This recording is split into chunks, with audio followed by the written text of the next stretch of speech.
This is a special bonus edition of Judaism Unbound, UpStart Unbound.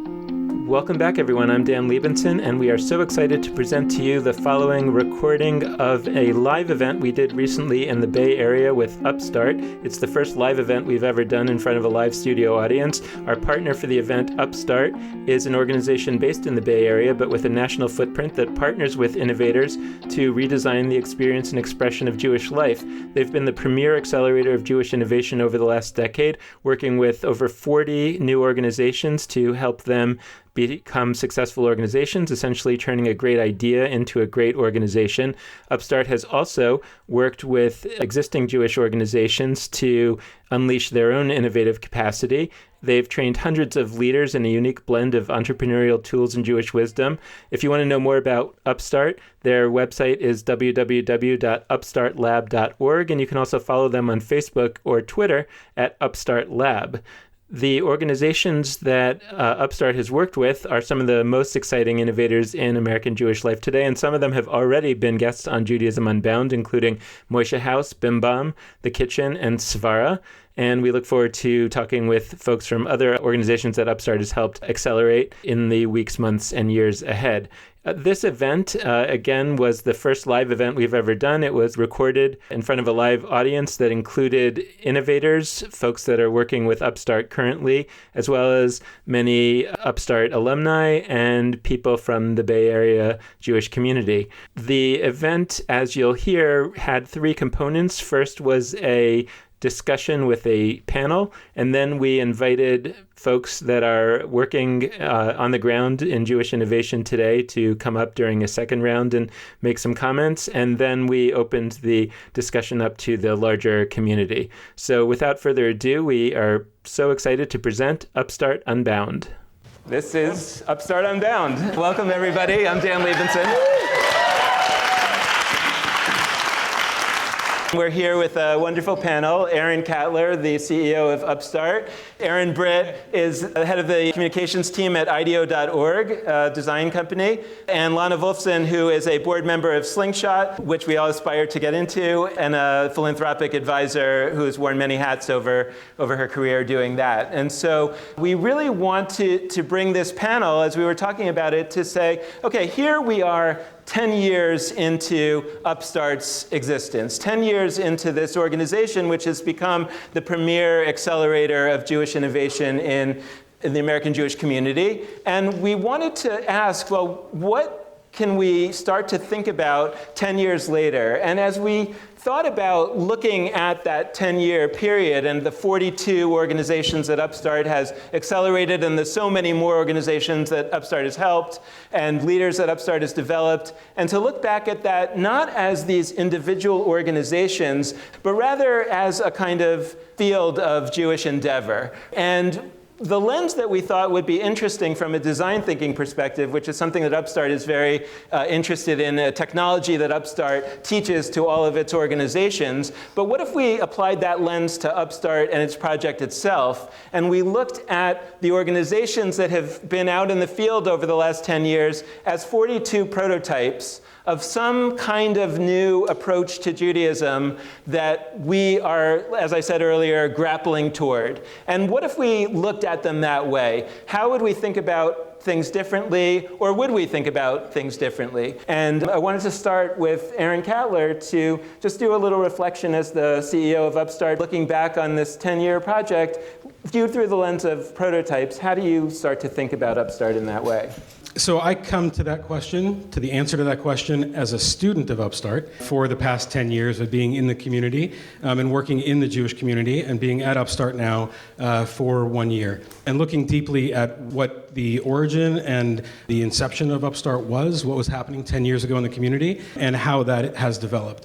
And again, like you said, taking the organizations in their entirety. And when I look at that, I look at Jewish social entrepreneurship, as the engine of innovation, right? That was what was driving the innovation, and that there were methodologies and approaches and tools and resources that were brought to that engine to make it work more effectively. And those tools and resources that were brought to it were things that exist here in Silicon Valley and in the Bay Area prevalently 10 years ago, which was about failing forward. It was about trying. It was about iterating. It was about testing. It was about bringing all of those values of the design thinking approach to the beginning of that process, and not being afraid to try things, and having the pace and the entrepreneurial drive as UpStart, as an organization, to continue to push that pace, continue to push ideas moving out faster. And over those 10 years, that has accelerated, right? The growth of those organizations, they've accelerated. And the learning that UpStart was able to incorporate into the design of its programs accelerated and changed and iterated year to year, probably month to month or day to day, to be more reactive and responsive to the needs of the social entrepreneurs that were coming up through that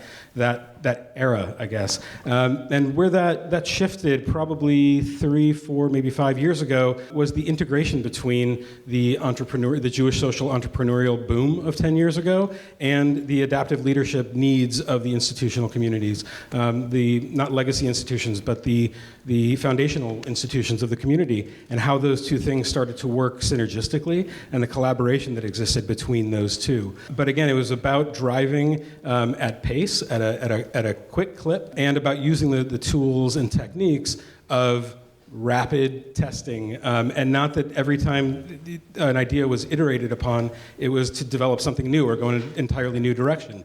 It was about improving. It was about taking those steps to keep improving on that process. So Aaron, Britt, if as a design thinking person, as somebody who works for an organization that teaches design thinking and that tries to help other organizations understand design thinking, how do you think about it from a sort of expert perspective if we're looking at a set of organizations that are out in the field and we want to look at them as prototypes as opposed to organizations that are all trying to be healthy and strong? What are the different questions that we might ask if we're looking at them that way? From a design thinking lens, the way we think about prototypes is the tangible expression of an idea. It's not a thing that is meant to be right. It's not a thing that is meant to be perfect, and it's not a thing that is meant to work on the first go. It is the sort of minimum viable expression of an idea that you put out into the world and put into the hands of the people from whom you want to learn. So through this lens, then what I would sort of want to know is like, what did you learn? And what broke and why did it break? And then if there's like the incredibly off chance that something worked, like what the heck is that? And why did it work? You know, I mean, we really think about prototypes as quick and dirty and rough and enough of an idea that a person can actually sort of like fill in a few of the blanks, but to get that feedback from them and then start to redesign based on what we've heard and the feedback that we've gotten. So Lana, as a funder, as somebody who thinks about creating a book of the 50 top innovative organizations, how do you respond to that lens? Like, how do you, because it feels to me sometimes that funders are looking for, everyone to be a winner. And it's interesting to think about a book that would have like the 50 most informative failures in Jewish life. And I'm just curious how you respond to these ideas. I would love that book, actually. I think we could all learn from that book. I think it's really interesting from a funder's perspective.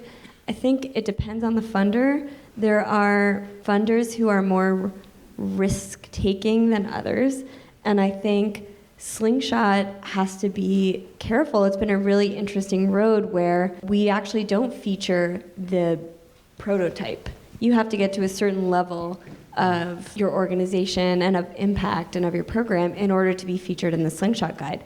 But that doesn't mean that the prototypes and the earlier organizations aren't incredibly innovative, but it also doesn't mean that larger organizations that are doing really creative new things internally, it doesn't mean that those aren't innovative either. They are. And we feature many of those as well. I think it's really interesting. Every funder I've spoken to has a different opinion on what innovation means, and I know that Slingshot, as a board, we talk about that every year, every board meeting, and we debate it. It's been really interesting. I think it's really the upstarters and the people on the ground who are defining what innovation is and how that looks. I agree that sometimes we think of innovation only as something that's new, and I think that's a really interesting question. Does it have to be new and a startup? I don't think so. Be curious to hear what other people think about that. Are there things that in your work with Slingshot or things that you've heard from other people that have been working on Slingshot where they look at this landscape of Jewish innovation and they say, wow, these are some things that really surprised us, that we've discovered through seeing which organizations seem to be the ones that succeeded or the ones that really flowered in a way that Slingshot was most excited about them? Are there ways in which they functioned that way as prototypes that discovered something surprising about Judaism, about the Jewish future? I think we've found a ton of surprising organizations along the way. I mean, I'll use one Upstarter as an example, Keva, like the idea that Torah study could become relevant to a new audience in a different way. I personally didn't necessarily think that would succeed, and I've been part of 3 Keva groups, and Keva has grown very quickly, and I'm personally a big fan, and there are tons of examples where if you said the idea out loud in a group of 20s and 30s, they would probably laugh it off, and look what has happened. So there have been tons of surprises, and I love the idea of prototyping, because if you have an idea, just try it. And there's some really cool programs where they give $1,000 grants for you to try something out. And I really love that, because at least it can get you down the path. Aaron, have you found that there's a way to sort of manage this conversation with funders that allows there to be more space for this kind of discovery, as opposed to the point of view that says, hey, I've got this answer, and that's got to be the pitch? Yeah, it's listening to the answers, I think a lot about the issue of risk tolerance, right? From all parts of the community, whether it's funders, but also just the community as it is, and introducing new concepts and new ideas, whether it's design thinking or anything else. There's a customer education piece that's involved. It takes some time for those ideas to be adopted, right? So I think there's that. I think, at UpStart we talk about doing our work the UpStart way, and taking our own medicine. And when we use the business model canvas to look at our work and look at how we want to work in the future, we look at our partners. We look at where on the map we would put on the canvas we would put our funders, and we could either put them as customers or as partners, and we put them squarely as partners. Right? That conversation with funders who want to be engaged in a conversation, want to be in a partnership about what we're doing, understand it, and integrate it into their work, and then result in more successful funding for us, has been a successful model to really take that genuine approach of partnership. I mean, I'll share this about our work on the podcast. I was sort of laughing with Toby Rubin about it out in the hall, was that, I feel like Toby and I have been having this conversation for years, like, Dan, you got this new grandiose idea, what about the lean startup model? I'm like, I don't understand that, this is a big startup, and then we ended up doing this podcast, not because we had some brilliant idea to do a podcast, but because we got stuck on a book that we wanted to write, and we were like, let's do our research out in public. Maybe people will be more likely to agree to be interviewed by us if we could put them up in a podcast. And we didn't think that a lot of people would listen to it. And it uncovered, at least the way I interpreted it, it uncovered a hunger out in the world for serious, long, 45-minute, my co-host was arguing with me that it should be shorter. I was like, I like longer. And that there was a sufficient amount of hunger for that it was a viable operation. And that sort of accidental discovery has been an important part of our recent experience. And Aaron, I guess that just in closing of this round, something we discussed that I think would be helpful to get people focused on is this question of how do you discover the needs of the people that you're trying to serve or to connect with? How do designers sort of go about answering that question of what is the need out there that people actually have when there are things that we might have assumed that turn out to be so wrong? Yeah. I think it's from a designer's perspective, one of the first things you have to release is the idea that you could ever arrive at the answer without spending a lot of time with the people you're looking to serve, right? You have to just get rid of this feeling that, you as a lone genius could go into a room and devise the thing that everybody needs, right? You sort of have to give up on that immediately. And then what we do in our work is we go out and we immerse ourselves in the lives of the people we're looking to serve. And we try to ask them really big, broad questions to begin. We don't show up and say something like, what are the 6 things that are wrong? I mean, we don't work on Jewish issues, but for example, we wouldn't go and say what are the 6 things that are wrong with the way your synagogue asked you for money this year, right? That would just be so fantastically narrow that you would almost close yourself up from the opportunity to discover something. And so I think that it's about spending time with people, asking big questions, and then back to this prototyping idea is as soon as you've kind of got something interesting, something that a hunch you want to follow, build it. Build it really scrappy, build it really dirty. Do not be precious with what you design and what you make, because these are all hypotheses, right? And as soon as you have kind of an interesting hypothesis, build it in enough fidelity to get real feedback and put it back in the hands of the people who you're trying to understand. And that's actually the cycle of refinement that gets you closer to a possible answer. And then be ready to give it up completely and follow a different track. And it's hard because it's difficult to know how to do this, but once you sort of get the trick of it, you learn so much from people. And if you're not interested in what they're interested in, then you're probably doing it wrong. So that's a great transition, I think, to the round where we'll invite up the innovators. And as I've been reflecting on that, so Aaron and Lana are going to stay, and Aaron Catler's going to leave for the time being and then come back. As we have the innovators come up, I think that I want to refine my formulation a little bit and say, of course, we want all of these organizations to be successful as themselves, and that's what we all hope and imagine is going to happen with all the organizations. But in addition to that, the work that these organizations are doing in their area could also be seen as a prototype that is testing out certain ideas that could be applicable to very different organizations. And in a way, that's the question that we'd love for the brave innovators who will come up to address, is to start to think about, is there something that I've discovered or that I've stumbled upon or that I came in thinking about my particular area of work that it turns out I think a lot of the organizations that I've just spent the day with would appreciate and would really find valuable to learn what I've learned. I'm Chanel Melamed. I'm the executive director of 30 Years After. We're based in Los Angeles, and what we do is we promote participation of Persian Jews, Iranian American Jews, in the Jewish community. We're talking about the Jewish future. And one thing that really sticks out about the conversations that we've been having the last day and evening is that there's a want to lead in the Persian Jewish community of Los Angeles. And when we're discussing future, I think the natural concern, and it's a big concern, is under-affiliated or kind of disenfranchised Jews.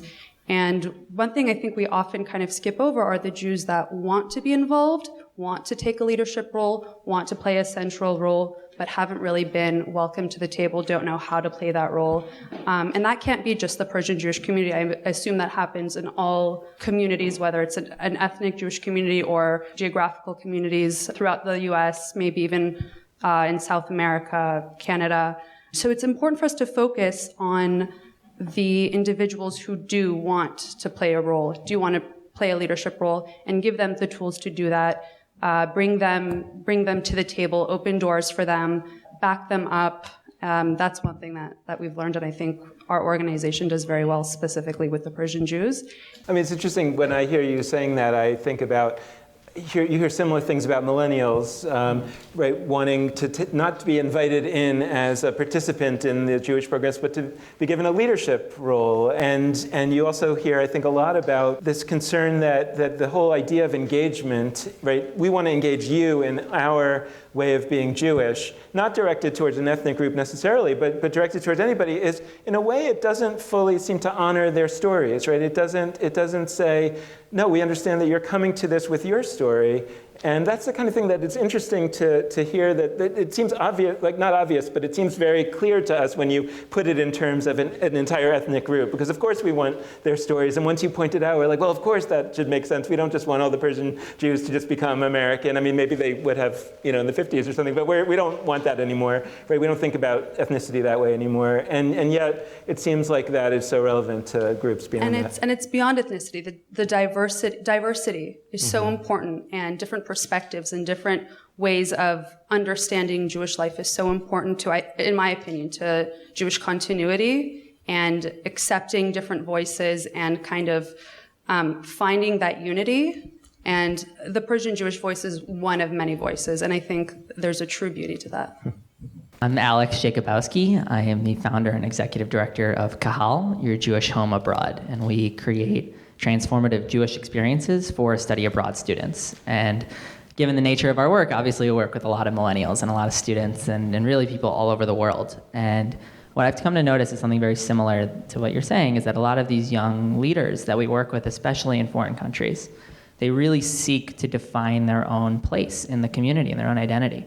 And one of the luxuries, and I say luxury in sort of an ironic sense, is that these communities abroad don't have the resources like we do. They don't have 8 Jewish organizations on campus. They don't have 6 organizations for teens. They don't have 20 organizations trying to engage and figure out what could we possibly do with young adults. And so they have to create their own.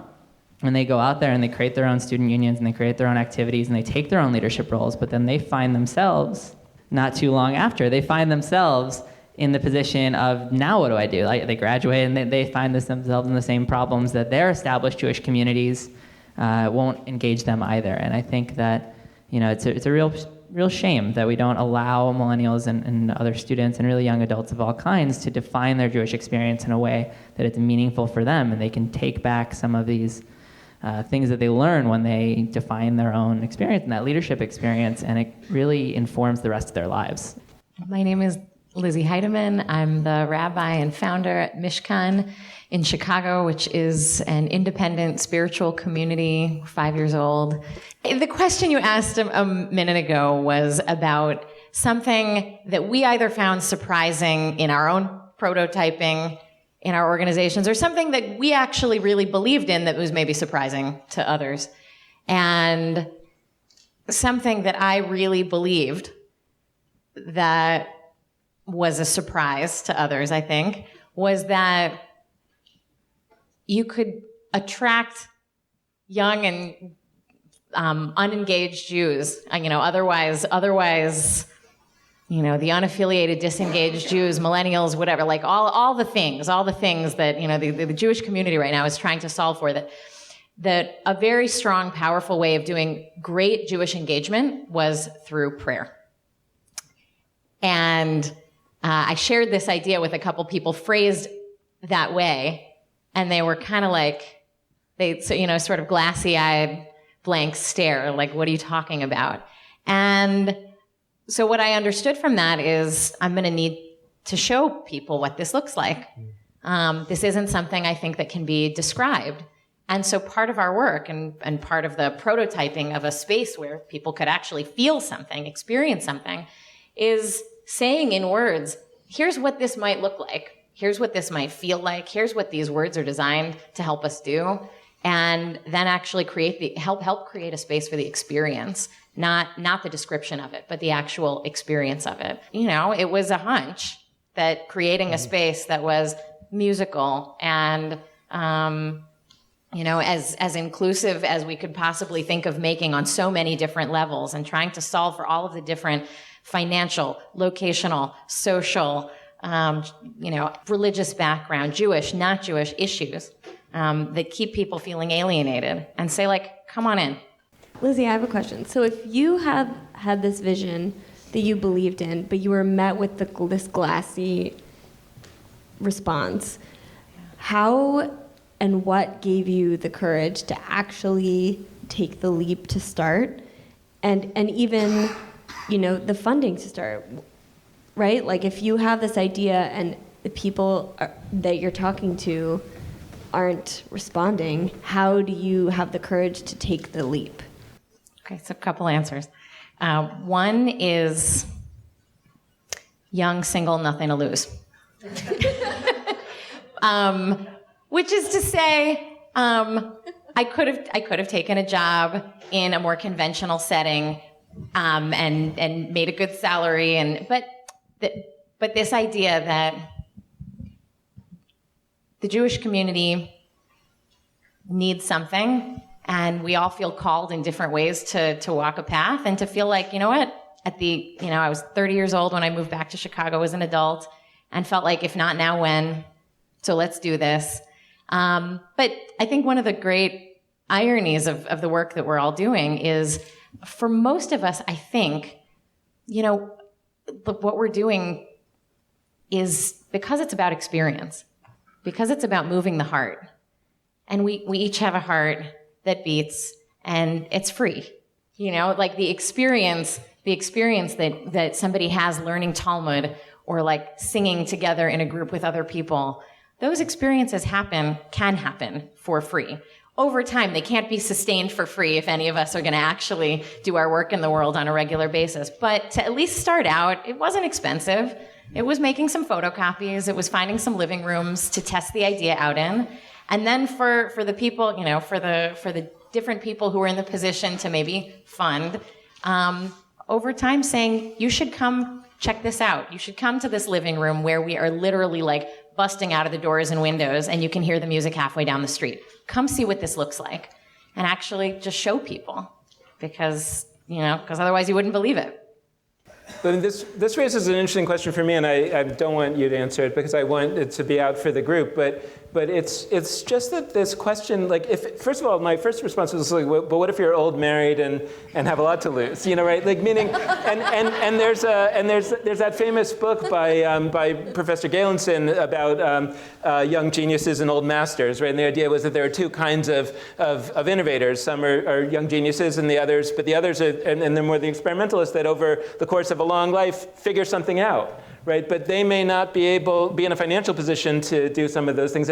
And my question, and maybe this is a prototype, definitional question, and maybe this is a funding question, and maybe there's something else. But it's kind of like, does this prototyping process raise a question that, do we have a funding mechanism in the Jewish world that's able to fund hunches? That's able to allow hunches to be given a chance to succeed or fail, especially hunches that seem so stupid, like prayer might be a valuable, commodity. Right, so I don't know, Aaron, what do you think? Yeah, that's a hard one, because I loved your response to the question, but I also, it's like, that's why you did it, but why did you believe all those glassy stares were wrong, right? Like it's sort of like, you found a thing that's powerful, and you had the courage to jump at it. But I would sort of want to be like, how did you assess the desirability of this for people? And considering that it seems to be going okay, like, how have you continued to then change and iterate so that the desirability stays in place, while at the same time then moving toward, I think, the sort of, if you imagine the Venn diagram of desirability leads often from a design thinking perspective, but you cannot avoid technical feasibility and business viability. How did you understand people would want this, and then how did you make it into a thing that people can do? Yeah, my name's Sarah Waxman. I'm here with At the Well. We're a Jewish women's wellness organization, and I love this idea of thinking about literally design thinking and taking risks and creating a culture of making mistakes and growing from there and based on needs, because so much of my story and also the story of At the Well comes from where it started, which is that once upon a time I was a Moshe House resident, which is shout out to an UpStarter alum, and also an organization that's literally giving free space for young people to think about what they need and then create the community for it. And so I had the privilege enough to live in the Washington, D.C. house, and I lived there for 2.5 years and ran 8 events a month in my home with my peers. And so in there, I got to figure out what our community needed and also what I wanted. And what I wanted was a soul and body connection from my body to Judaism. And as a mindfulness teacher and a yoga teacher, I was doing a lot of spiritual work, and I was asking big questions of like, what about my Jewish soul? And what's its relationship to my body? And what am I doing here? And what does it mean to be a female? And so things like that. And from there, I discovered an ancient ritual of women's gatherings on the new moon called Rosh Chodesh. And I started a group with some friends, and we decided to take a wellness bent on it, and that every month we were going to host, and every month someone was going to host, and someone was going to facilitate, and it was always going to be about that wellness connection. And immediately it became one of the coolest things I was doing. And we wanted more of it. And we wanted to talk to other circles who were doing it, and we wanted to connect with Jewish women globally. And how do you assess this question of whether there's a market for it, or whether that is what people are seeking, or is it that you're answering that question by putting this out into the field and seeing if it really is experienced as powerful by people? Selfishly, and I say this to everybody, I'm doing this because I want this to exist in the world. I want to be supported with my immediate Rosh Chodesh circle. I want there to be cohorts of circles in my area. I want there to be a global platform where I'm talking to all Jewish women on the internet, on my iPhone, about what it means to be whole. And so I'm doing this because I want it. I think that is sort of a funny tension sometimes in innovation, which is sort of, am I solving my problem, or am I solving a bigger problem that maybe hasn't been addressed in the right way, or we didn't know was a problem to begin with? This is Rebecca Milder. I run the Jewish Enrichment Center in Hyde Park, Chicago. We are an independent Sunday after school where children are co-creators of a dynamic Judaism. And I'm not sure it matters, right?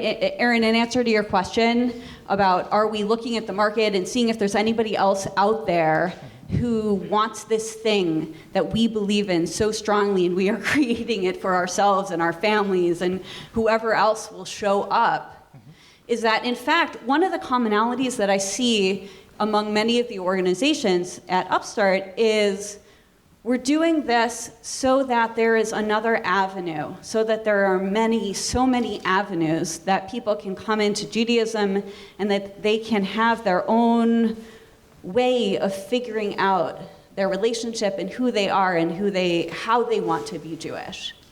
And so that's the prototype thing. And like, some of us are going to find that there's a lot of people out there who want to do the thing that we want to be doing, and some of us are not going to find a whole group of people out there. I think I love the response that maybe it doesn't matter, and I sort of want to like put it to you, Lana. So another way of saying that it doesn't matter is that like scale isn't important, and what does that mean for the people with the money if scale isn't important? Right? Like what are you really going to fund if scale is not on the table? What if it's that scale doesn't matter in the short term, right? Because is this about entrepreneurship or is this about R&D, right? Because if it's about R&D, then it doesn't scale for a long time, right? The idea is that we gotta create it, right? And then when we've really got it, then it can scale, you know. And I'm wondering if like funders can wrap their mind around that idea. I'm gonna give the frustrating consulting answer of it depends. Because it really does. There are many funders who care more about a powerful, individual, transformational experience, and there are other funders that care more about scale. And all the spaces in between.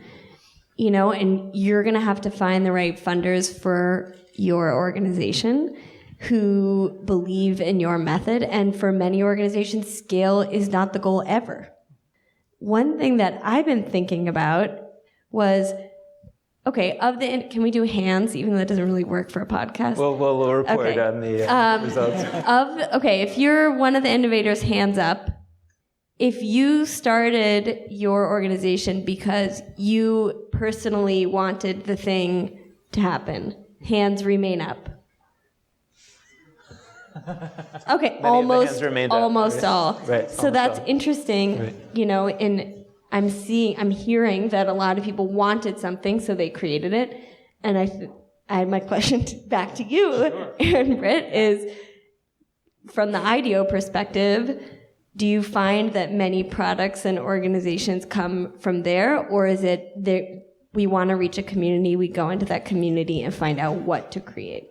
I mean, it can come from anywhere, right? What I think is sort of the power of design thinking and this brand of creative problem solving is that like it's that wherever you're starting from, whether it's like I'm solving my own problem or I see a problem out there or there's feels like problems, who knows about problems, is like it's more about like how do we better understand the people that we're trying to reach. And in that way, it kind of doesn't matter where it's coming from, so long as I would say the trap you get into is when you start with a solution. It's a-okay to start with a problem, but when you arrive at a solution before you've like done a bunch of testing and iteration and understanding people and what they want, that's where you get yourself hemmed in and where you might have actually invented a thing that nobody wants. I'm so glad you said Old Masters. I also work at Orot, which is a center for Jewish learning. We use art, music, and mindfulness, meditation, and embodied work in conversation with Jewish texts. So I want to actually talk a little bit about the Jewish aspect of this. And Old Masters matters to me because I first learned about innovation from a woman named Florence Melton, who at the age of 70 said, I think American Jews might be interested in having a personal connection to Jewish texts. Let's build something. People told her, no way, and she created something. And so that was one person's vision about what she thought mattered.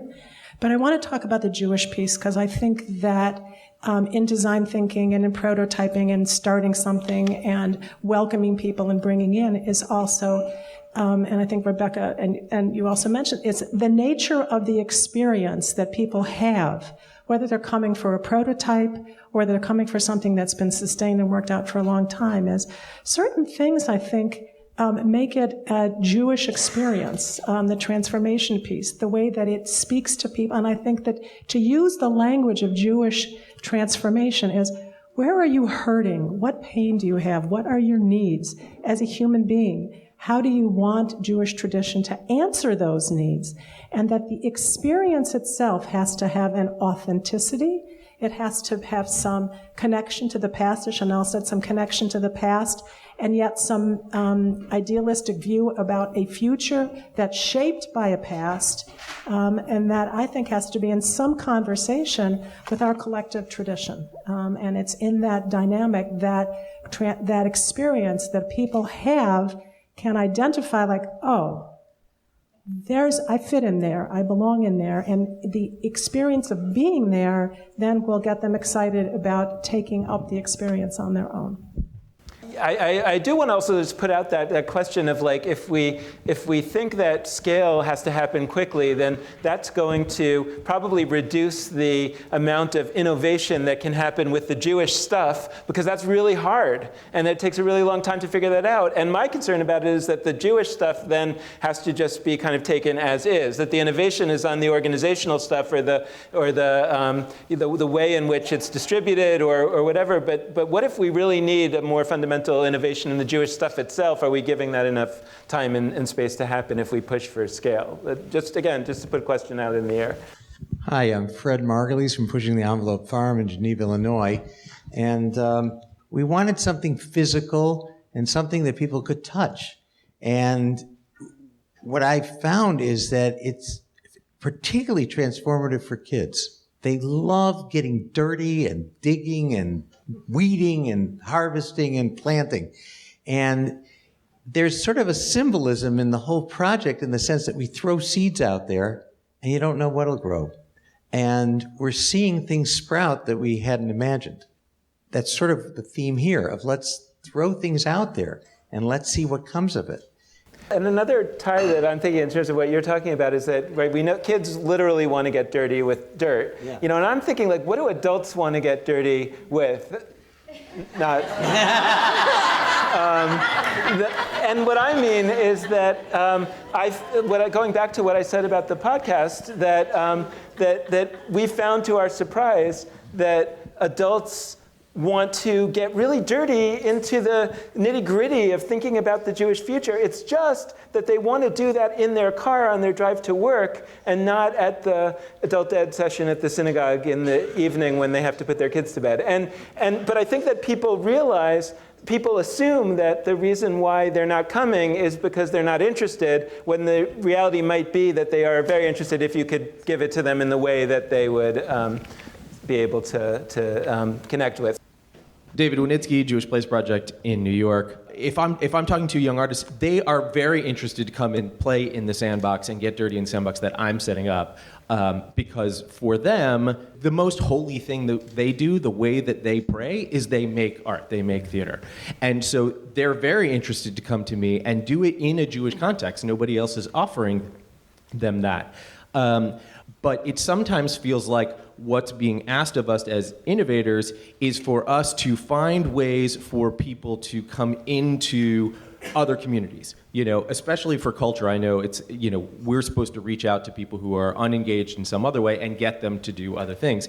And if I say to Ella Dershowitz or Peron Yusufzada, come do my play, and then I want you to go to the Federation, they're never coming back again. That's not what they're interested in.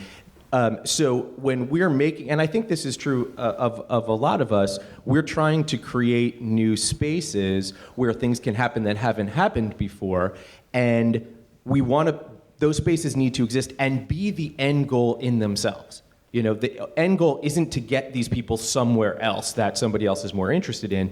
So when we're talking to the community at large, how do we say the innovation is to make this place a great space that can exist and can last? And I think, lots of great organizations in Slingshot have done that, and you guys have sort of hectored them to say, yes, you have created a new place that allows people to invest in Jewish life. And so how do we have that conversation about we're innovating a new place, not a way to get to an old place? Jeff Kasowitz from the Jewish Studio Project. I think what we're finding adults want to get dirty with is the same thing that kids want to get dirty with. Whether it's song, whether it's stories, whether it's art materials, whether it's blocks.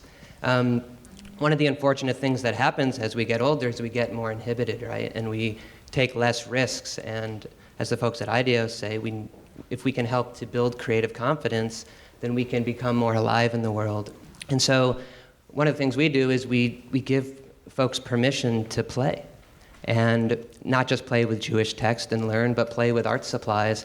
And what we see is if they can get out of their intellect and into their imaginations, they relax, they open up, they're able to receive new insights about the world, about themselves, about our tradition, and feel like kids again. And that's how we grow and connect.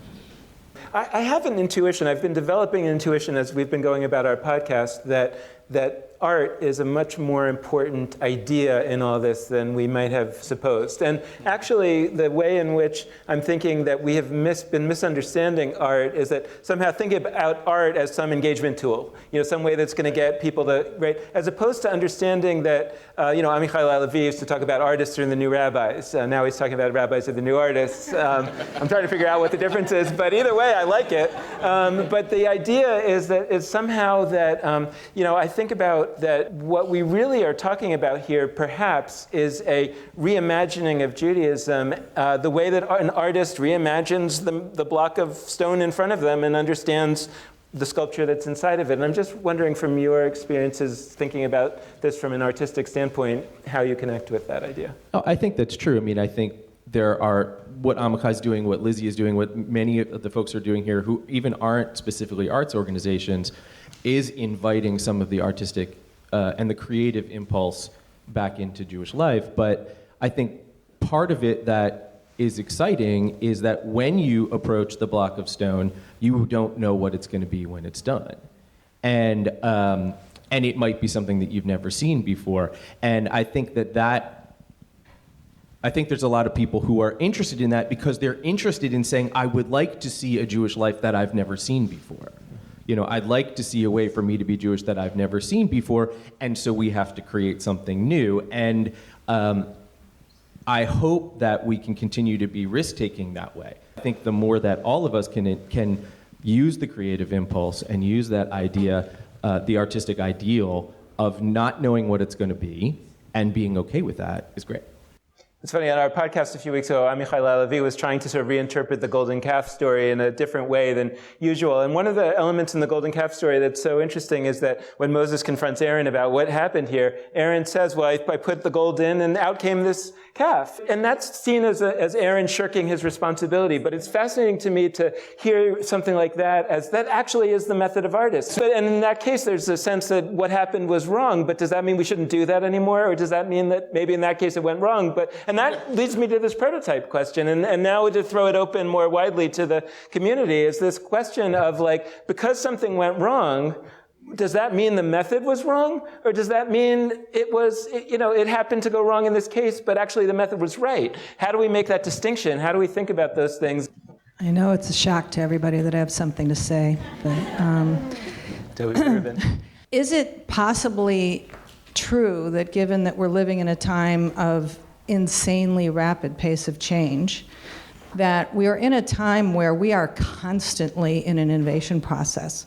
Because if we stop the learning, if we stop the testing, if we stop the iterating, we have lost our customer because they have moved beyond whatever that initial innovative process is. And that's where do the funders come in to really recognize that as one of the big challenges that we all have? Because just as you get something that you feel really good about, you have to keep changing. I mean, we did not do UpStart 1 year to the next the same way. We had new people that came in the door.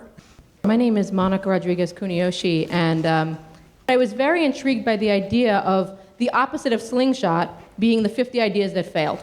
If the failure isn't because of a lack of strategy, well, sometimes it is because of a lack of strategy, but there are so many reasons why an idea fails, and it's not necessarily because it wasn't a good idea. So how can we create an environment we can harvest the best IP from these projects that maybe didn't make it, but that the person who created it is with passion? We hear from the Upstarters how so many of them are building something that they themselves want. So can we capitalize and leverage that passion even if it wasn't the right path for that particular person? Hi, I'm Ron Sandell. There was a lot of talk about scale, and this is the Jewish community. Scale is, I think, totally different than Methodist or Protestant or anything, right? So we're not going to hit 500 million people. So I wonder, for the innovators, when you think about setting out success metrics for your organization, is it 30 circles? Is it 300? At what point have you succeeded? I'm Sarah Malley. I want to give the comment about failure a second life. It feels to me that there's been a promotional value to this experience here today, and I'm curious about how we create spaces where people can talk about failures, even here. And what would that require of us? We pay lip service to taking risks, but what would it look like on that stage to be able to talk about where we're stuck? I'm Michael Copeland. I'm the director of Interfaith Family in the Bay Area. And I'm curious, I keep coming back around in this conversation to the question of funders and numbers and scalability, because I think that something that we have failed at miserably in the Jewish community is with the personal touch. I think we lost that for a long time, and that's what we're hearing from a lot of the people that we're working with, and probably from a lot of us. So I'm thinking about the connection between innovation and scale. A lot of what we do at Interfaith Family, it's totally focused around interfaith couples and families and communities, making them more welcome to a wider diversity of Jewish families. But at the same time, I think that our success lies in the fact that we take the time with each couple. And that's what we hear from people over and over again. That's what I'm hearing in the room, that's what so many of our organizations do. Perhaps because we are starting out. So then what happens around funding? What happens around scalability? And do we lose that? Lindsay Bellows, UpStart Associate. Thank you, Michael, for that thought, because I've just been sitting here in my seat with the question of what, if anything, sets apart a spiritual entrepreneur from another kind of social entrepreneur, from a commercial entrepreneur, and is one of those things that spiritual entrepreneurs are really just seeking to go deep, right? Because what does a spiritual experience look like that's not deep? And so, and again, to the funding community, what does that mean for, I think a lot of us have tried to jump on the bandwagon of productivity, which is a value in our society, and creating a lot and reaching a lot of people, and which is important. And also, as we're talking about reaching people in a spiritual way, is there a way that we're trading off depth for breadth? So thanks, everybody. That was a really wonderful set of questions. And in our closing round, we'll give each of the panelists a chance to just sort of reflect on what we've all heard over the course of tonight, bringing it back to the frame of these 42 organizations over 10 years as 42 prototypes. What are these prototypes surfacing as the questions? And at least one question that I'm hearing from the innovators, from the community, is this question of, again, back to framing. Is it problematic that over the last 10 or 15 years we've sort of adopted the frame of entrepreneurship as the frame that we're going to use to talk about how we bring about a better Jewish future, as opposed to a frame perhaps of R&D or a frame of art? You know, I think of Xerox PARC. Here we are in Palo Alto, and we think about the Xerox Palo Alto Research Center, where so much of the tech that has changed our lives was developed, but Xerox didn't make a dime from it. Maybe they did. There's probably someone here who could say they did. I think they invented the laser printer there. But beyond that, nothing really came out of it that served Xerox. But Steve Jobs came and visited and built Apple out of what he learned there. So in a way, we can think of Xerox PARC as these artists who were really just sort of playing around, trying to figure out what can this stuff do. And that's where I sort of think about these folks. If they're innovating because of their own passion or their own sense that this is what I want, this is what I need. I mean, we definitely heard that from Moishe House, for example, which I think we all acknowledge as a very successful innovation. And when we had David Siegelman on our podcast, it was very clear that came out of a particular need that he and his peers had. And it turned out that happened to be one that a lot of other people had too. But that's not where the passion came from to invent Moishe House. And so it's interesting to me to think about, are there ways in which this process may be, at least as one of the things that's coming into my mind is saying that we are discovering that maybe we need to find a way to be excited about this art dimension of it that hopefully may scale one day. We all want scale, not because of entrepreneurship principles, but because if something is good, I would think, if something can change people's lives, then shouldn't the most people have it as possible? That's why, but that doesn't have to happen tomorrow, right? But there's also a scale issue of financial possibility, right? I mean, just because something is good doesn't mean somebody else should pay for it. So how do we wrap our minds around that piece of it? So I'm intrigued as I start to hear just these kind of questions that are surfacing. And as we close, I want to ask each of our panelists, Aaron and Lana, and then Aaron, to just again give some reflections. I loved the two prompts from up here about failure. I mean, here in Silicon Valley, like the only thing better than succeeding is failing, right? And I think that it's like phony, man. It's like not really taking failure seriously as a thing from which we might learn. And it comes from the same stuff that drives all sorts of our behaviors, which is insecurity and not wanting to be seen as the person who didn't get it right.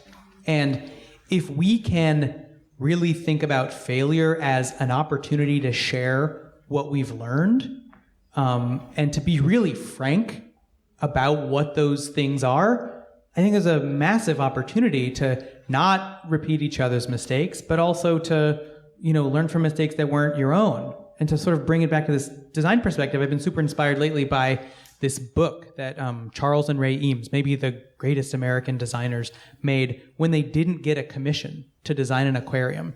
Instead, they made this book about all the amazing stuff they learned about aquariums and the way you might design an aquarium. And it was almost like half provocation, half gift to the world about how you might make a good aquarium. And they didn't get a chance to do it, but maybe somebody else would. And maybe it's even, and the person who won the commission, I have no idea if they liked this book or saw it. But now there's sort of like an interesting piece out there about how we could all build better aquariums, And that sort of came from this place of not getting it.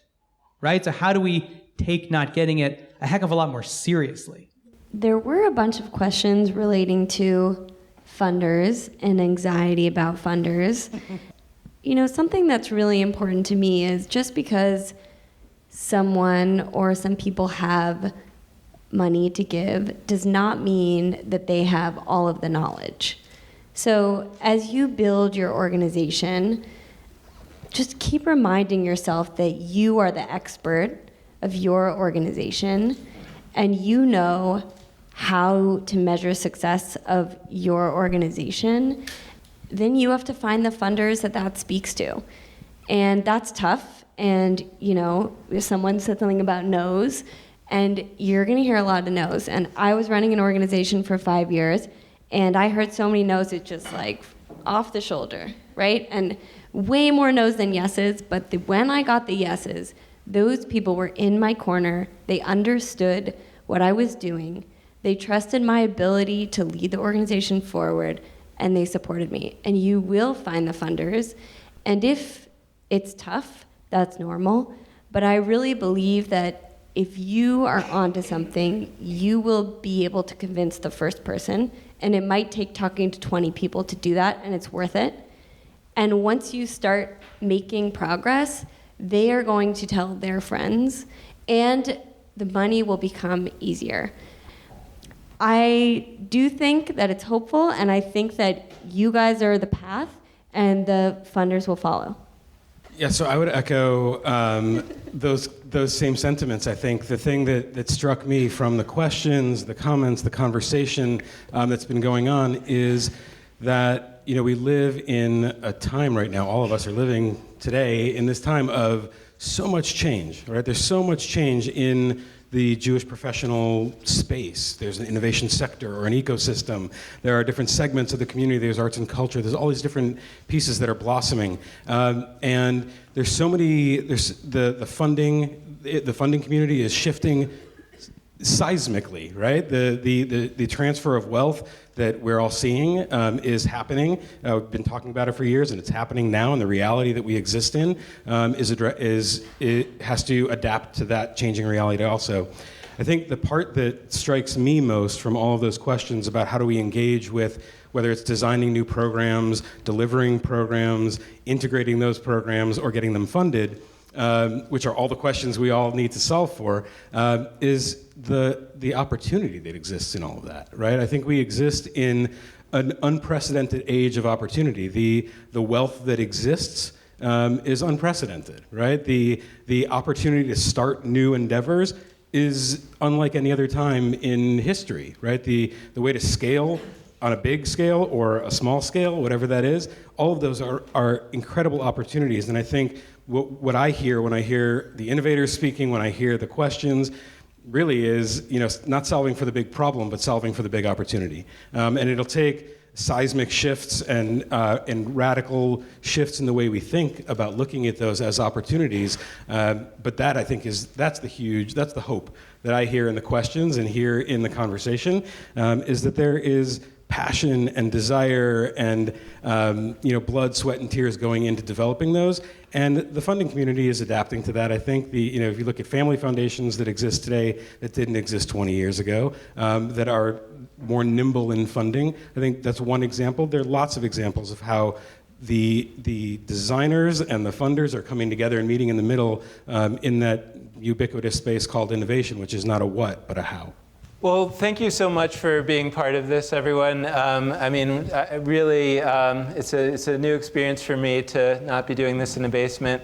The reason why Judaism Unbound exists, and it's not enough, is just to try to have more of these conversations, to try to build a conversation in the Jewish community about what it is that we really need. What is the big opportunity? What is the why of being Jewish? All of these questions that are so deeply and fundamentally important to the sort of tactical questions that we tend to be asking, or maybe strategic ones. How do we move our whole conversation into that realm while also understanding that the work has to happen? So what I want to close in saying is thank you to the innovators that are here and to the innovators that are not here in the room.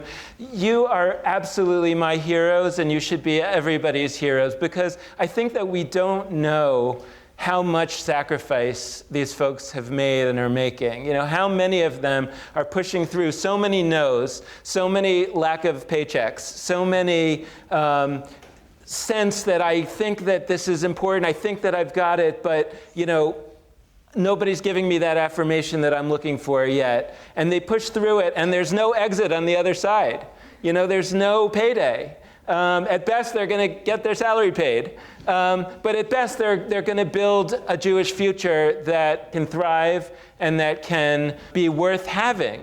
And I want to also just thank the rest of you that are in the room who are not the innovators that are the official innovators, because you're also innovators, because just by being part of this, by being the cheerleaders, I've talked about needing an emotional economy as well as a monetary economy, that you are the people who say, we believe that this work is important. We believe that you're onto something. Even if I'm skeptical about what you're doing, I want to encourage you to keep working at it because I believe in you. And so many people in the room have said that to me, and I know have said that to so many others. And so I really just want to thank all of you for spending the time tonight and for being part of this conversation tonight and ongoing. So in closing, I will say this has been UpStart Unbound. Thanks so much for listening to UpStart Unbound, our first live event, Judaism Unbound working together with UpStart. Again, if you want to follow UpStart, you can check out their website at www.upstartlab.org, and you can also follow them on Facebook and Twitter at UpStart Lab. If you're interested in finding out more about Judaism Unbound, please head to our website, www.judaismunbound.com, or you can follow us on Facebook at Judaism Unbound. In addition, if you're interested in supporting our work at Judaism Unbound, you can go to www.judaismunbound.com/donate and consider making an annual or recurring monthly donation. Thanks so much for listening. If you want to contact us, please send me an email at dan@nextjewishfuture.org, and consider subscribing to the Judaism Unbound podcast on iTunes or wherever podcasts are distributed. And with that, this has been Judaism Unbound.